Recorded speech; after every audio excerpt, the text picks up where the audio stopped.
Hey guys, are you serious about your finances? Subscribe down below right now because you're watching Boss Your Money with Anthony. Today we're talking about Graham Stephan. If you guys don't know who Graham is, he's a real estate investor, he's a real estate agent, and he's a YouTuber. His YouTube videos are all about money and finance. And since we are a finance channel, it's going to be very interesting to see how he spends and invests his money. So without taking too much time with the intro, let's get straight into it.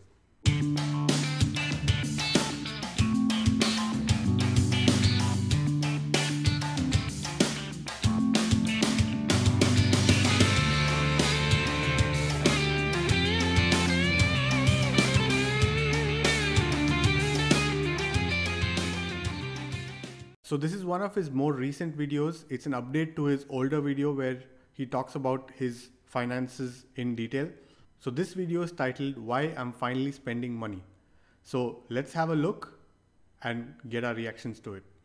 What's up, you guys? It's Graham here. So a little over a year ago, I made a video breaking down exactly how much money I spend every month, where it all goes, and my philosophies when it comes to saving money, investing, and trying to get the best value for everything you purchase. I know it sounds kind of weird, but I have always been the type of person who gets more enjoyment from saving money than I do from spending it. Like, you know how some people enjoy going out shopping and buying new clothes? Well, I'm the opposite of that. I enjoy not going out shopping and not buying new clothes.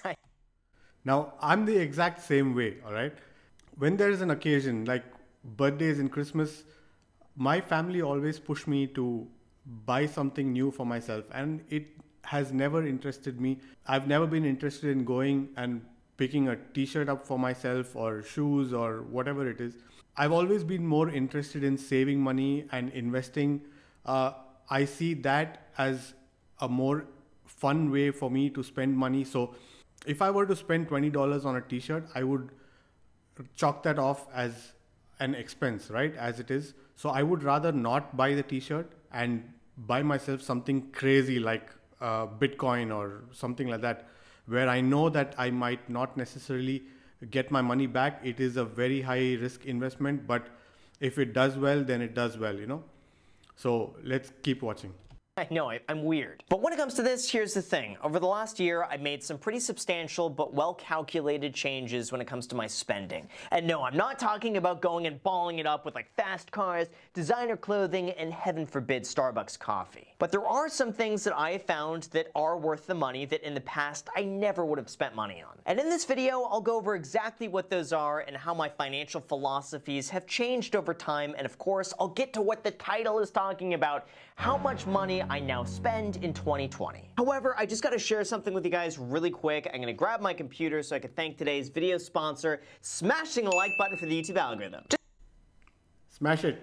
Just kidding, this video does not have a sponsor, so if you wouldn't mind just destroying the like button for not having to listen to a sponsored segment right here, it'll greatly help me out a lot, and smashing that like button is fun, it's free, and it's very easy to smash. So thank you very much, and when it comes to my spending, there's definitely been an evolution over time that's slowly begun to change. It all starts here with stage one, or you know what, actually we're gonna call it phase one.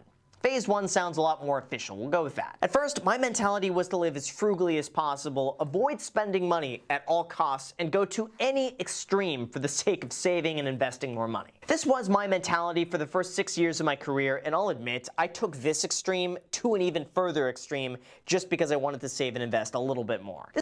So I'm the same way, guys. Like, I strongly believe that as much as you can, you need to live as frugally as possible. It is unnecessary expenses that sort of tie you down financially.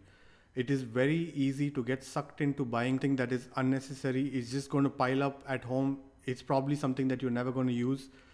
I strongly believe that spending money is important, but you have to spend it in something that gives value and something that allows you to invest further in yourself.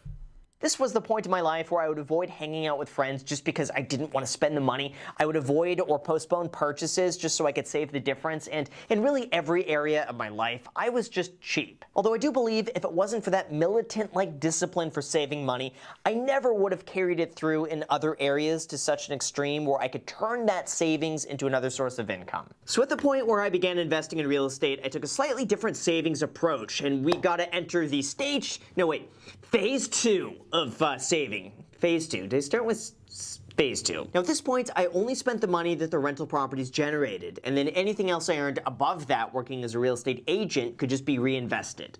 So again, I completely agree with Graham. What I do is exactly the same. What I normally do is, if I've created a new passive income source for myself, what I do is I use the earnings from that to reinvest it into the same business rather than using my main source of income to fund my alternative sources of income. So for example, if I generate enough money with my YouTube channel to buy myself upgraded equipment with probably a new camera or a better mic, then I would do that using only the money generated from my YouTube channel. So if that's something that you'd like to see, hit the like button, all right?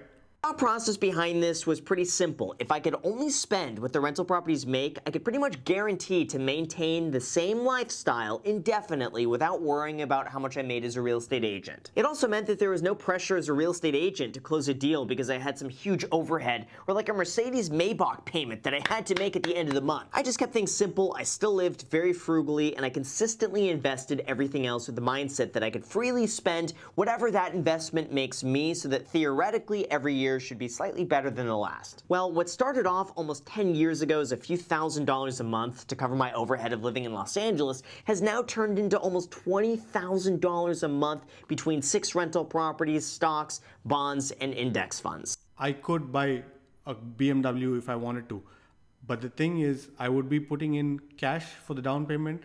I would be making monthly payments on the car. This is something that I don't understand the need for. I would rather use that money to invest into a brand new source of income, invest it into real estate that can generate you rental income. Buying a BMW would be great. It would look cool to your friends, but what's the point, right? Enter now phase 3 of spending. At this point, I still make sure to spend less than what my investments make me, and I still make sure to invest the difference of everything else that I earn. But over time, I've begun seeing things from a slightly different perspective and spending my money just a little bit differently. For me, phase 3 is about using that money more efficiently and maximizing the value of what you spend instead of just saving for the sake of saving. But I'm not going to bore you with all of the details right now. Here's what you came for. Here's how much money I spend, and then after that, I'll go over all the changes and everything that I've learned along the way. First, looking at this video from a year ago, my basic personal expenses actually just got cheaper, and I'll break them down here. We'll begin in the same order as I did before with the Tesla Model 3 car insurance that used to be $125 a month. I got that down now to $80 a month. $80 for car insurance per month is a great deal. If you can get your insurance down, go and talk to your insurer and get it done. I ended up switching over to Tesla car insurance, which brought down my rate, and then now with everything closed down, I barely drive anywhere anyway, except the occasional drive on the weekend every now and then, so that ended up bringing down my rate substantially. Now second, we have the gym membership. Now back when I made this video, the cost was $200 a month, and then they raised it to $220 a month, but now it's all the way down to $0 a month.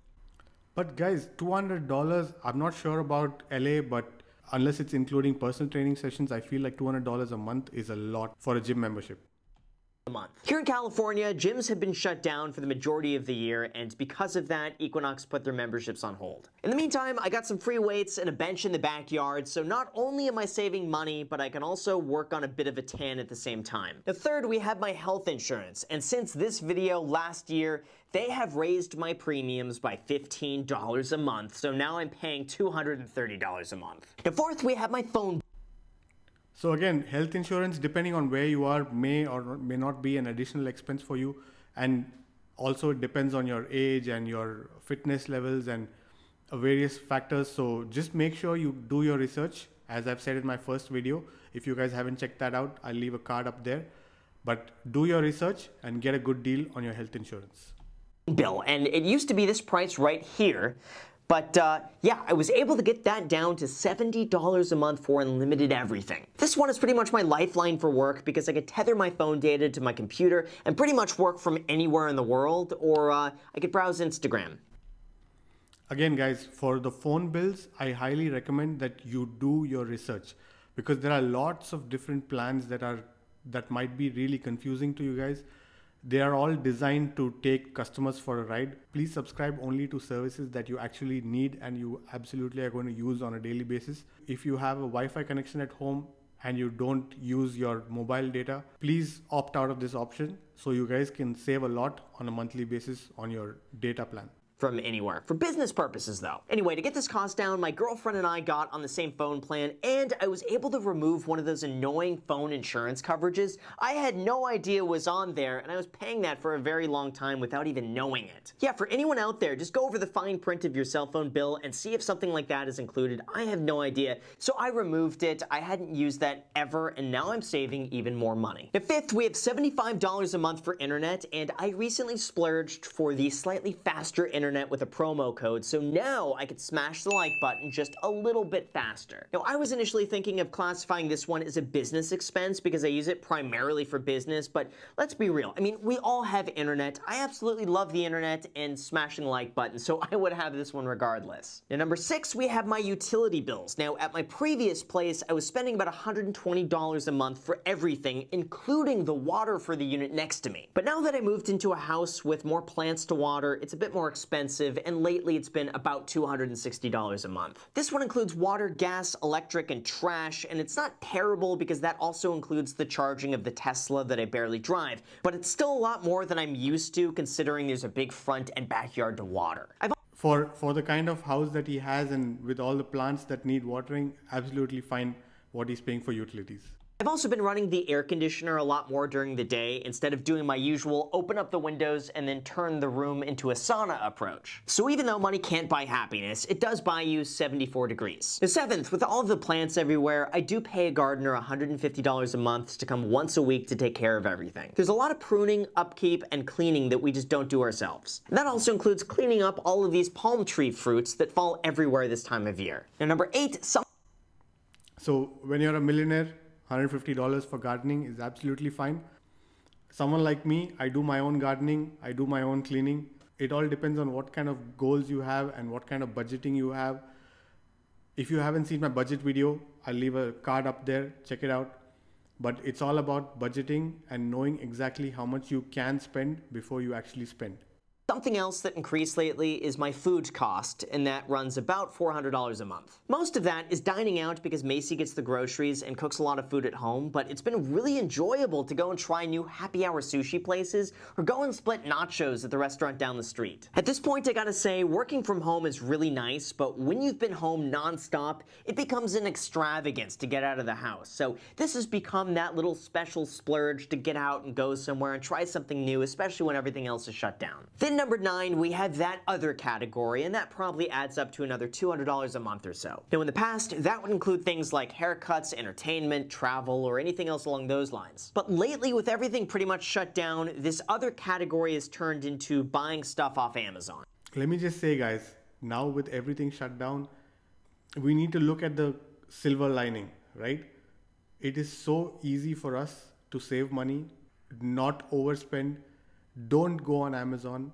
Don't go buying unnecessary things unless, of course, if it is giving you some kind of self-improvement, all right? Spend money on education, spend money on equipment if you're doing a YouTube video or if whatever it is. Spend money on creating passive income streams rather than spending money on something that you absolutely are never going to use. Do not impulse buy.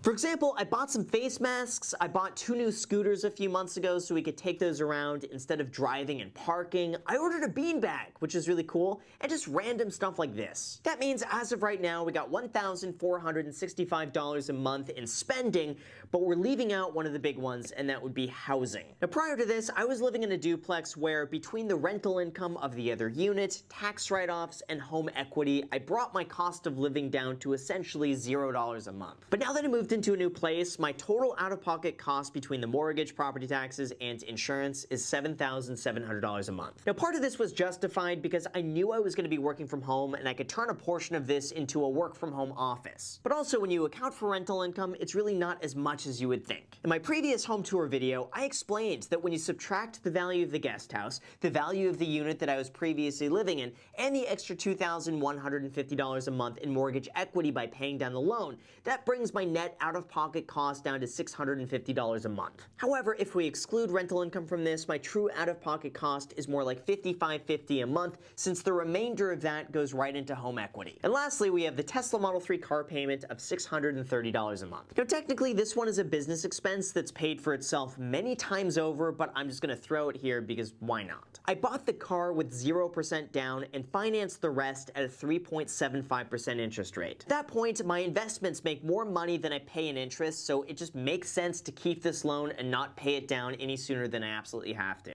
Absolutely. Do not think that every single loan is a bad thing, all right? Loans and debts that are less than 3.5%, 3.75%, anything around there or thereabouts, anything around the inflation rate, I would say is a good debt, all right? Rather than pay it off early, I would use the money to invest in something that earns you a return of about 6 to 8%, where essentially what you would be doing by paying off the loan is you're actually losing the difference of 3 to 4% of income rather than getting rid of the 3 to 4% of debt. So this is something that's a very contentious point with a lot of my friends. But trust me, guys, don't pay off loans that are about 3.5 to 4%. Rather, invest that money in something that gets you a higher return. However, as far as how much this car actually cost me, even though yes, $630 a month does come out of my account, most of that goes towards paying down the loan, and only $60 a month of that goes towards interest after tax write-offs. That's it. So if we go and add all of this up in terms of the gross payment, meaning the total amount that gets subtracted from my account before rental income, tax write-offs, and equity, it's $9,795 a month. However, when you go and look at the net cost every single month after accounting for tax write-offs, equity, and rental income, my own personal spending really comes down to more like $7,075 a month, with 75% of that just going towards housing. Now, I'll be honest, that's an amount that was initially way higher than I ever wanted it to be. But let's face it, guys, this is a very, very small amount for someone who earns as much as Graham does. Every single spending that we do is in relation to your income. Spending $9,000 or $7,000 might seem like a lot for someone who's earning $10,000 or $8,000. It is a big amount in general, but let's face it, he's going to make way more in just equity from this house. So I wouldn't look at the housing itself as an expense, and the rest of it is very minimal. And overall, I would say that this is a great budget. And the most important thing is to have this budget. He knows exactly where he's spending, and it's amazing that he does, even after having enough resources to not even think about spending $9,000 a month. But I made sure I didn't make such a big lifestyle adjustment without making sure that my investment income would be able to cover all of it, with plenty of a buffer to still make sure I could save the difference just in case anything happens. But the overall enjoyment from being able to wake up every morning and water the garden and being able to work from the backyard has been so much more relaxing, and because of that, I've been able to work way more efficiently. But now we have another big change that I really haven't told many people about until today, and that would be my business expenses. When it comes to this, these are the expenses that I know will make me more money, or another way of looking at it is that these expenses to me are like an investment. Items like this cost money up front, but they pay for themselves rather quickly. And for the most part, what I spend here is purely discretionary, but there are some costs that I do need to make every single month. The first one is a membership to Teachable at $99 a month to host my programs on. That includes the Real Estate Agent Academy, which teaches people how to grow their career as a real estate agent, the YouTube Creator Academy, which teaches people how to grow a YouTube channel, and the Graham Stephan Mentorship Program, where we meet twice a week and I answer whatever questions or concerns or issues you're facing. Link down below in the description. Second, Again, guys, as I said earlier in this video, so it's important to not spend on your t-shirts and coffee mugs and spend money that help you increase your alternative sources of income. I spend another $150 a month on business insurance, and third, I spend another $150 a month on S-Corp and LLC filing fees. Fourth, I spend another $200 a month for tax filing fees for those I just mentioned. And number five, I probably spend another $100 a month on services like Google Storage, Zoom, and so on. Oh, and then six, I spend another $130 a month on credit card annual fees. And yes, I'm putting this one here as a business expense because I get a lot of these cards to review on YouTube, not to mention I get some really sweet points and sign-up bonuses. And then finally, number seven, Now I will tell you guys again, if you haven't seen my previous video, go ahead and look at it, because credit card is very important. All of you must have a credit card. Do your research, get a good credit card that gives you very good rewards, because credit card rewards are unlike anything else.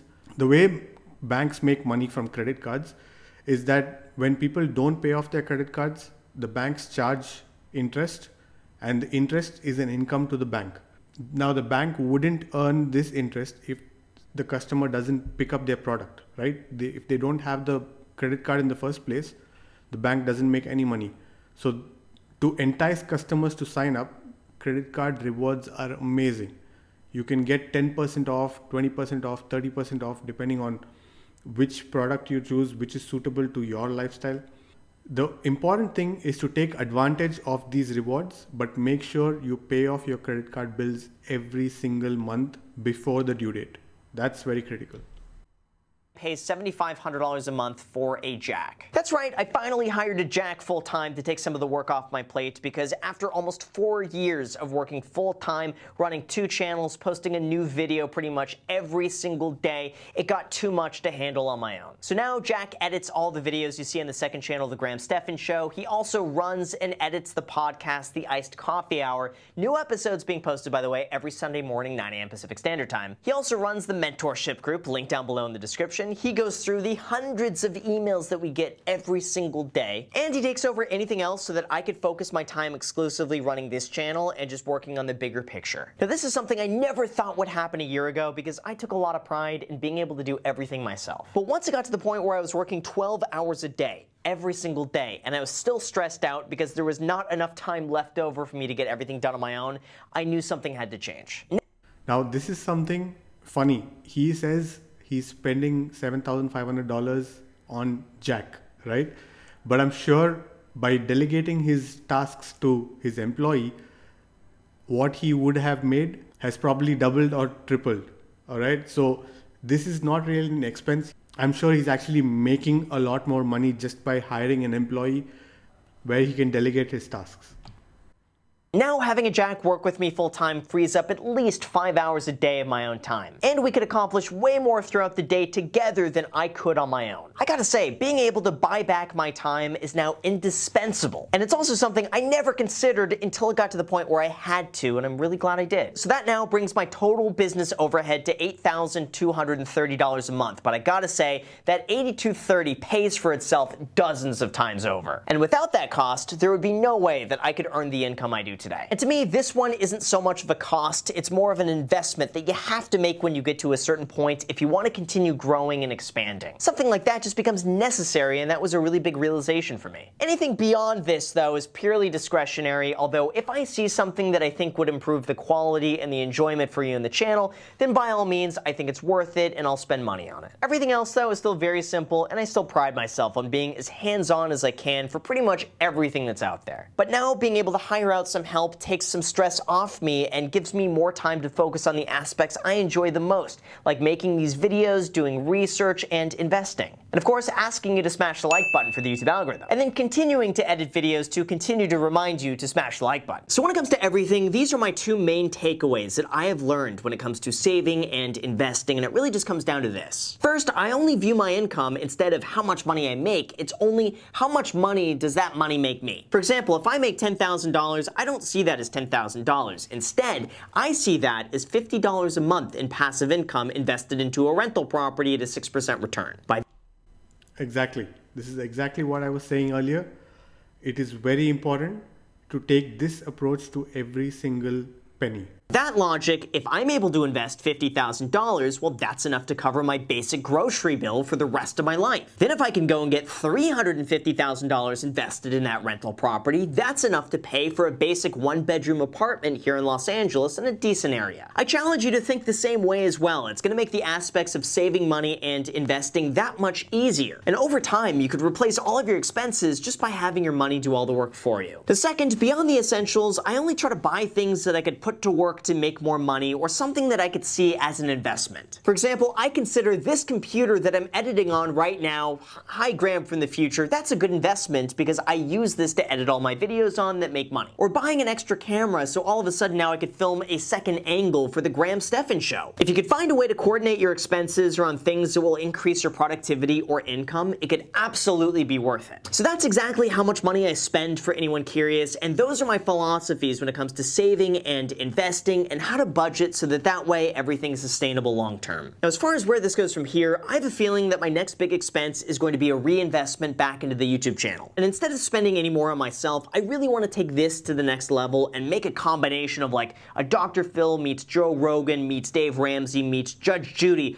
all in one for personal finance. I know it sounds super weird, but I have an idea of exactly what I envision in my head. It's in here somewhere, so you guys are just gonna have to stay tuned and subscribe so that way you don't miss what this ends up turning into. I think it's gonna be pretty fun. So with that said, you guys, thank you so much for watching. I really appreciate it. Make sure, as always, to hit the like button and the notification bell. Also, feel free to add me on Instagram. I post there pretty much daily, so if you want to be a part of it there, feel free to add me there. As on my second channel, The Graham Stephan Show, I'm posting there every single day. I'm not posting here. So if you want to see a brand new video from me every single day, make sure to add yourself to that. And lastly, if you guys want 2 free stocks, use the link down below in the description. Webull is going to be giving you 2 free stocks when you deposit $100 on the platform, with one of the stocks potentially worth all the way up to $1,400. So if you want those 2 free stocks, use that link below. Let me know which 2 free stocks you get. Thank you so much for watching, and until next time.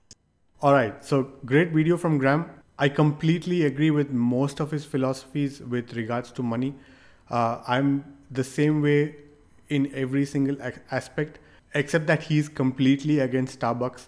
Now, I'm a little bit different when it comes to Starbucks, not in the literal sense of Starbucks, but the little guilty pleasures. I think that is something that everyone should have. Everyone's different. You need to identify what that is, identify whether it is affordable to you, and then include it in your budget, which is the most important thing. As long as you do that, and as long as you stick to your budget, you're good to go. Take care.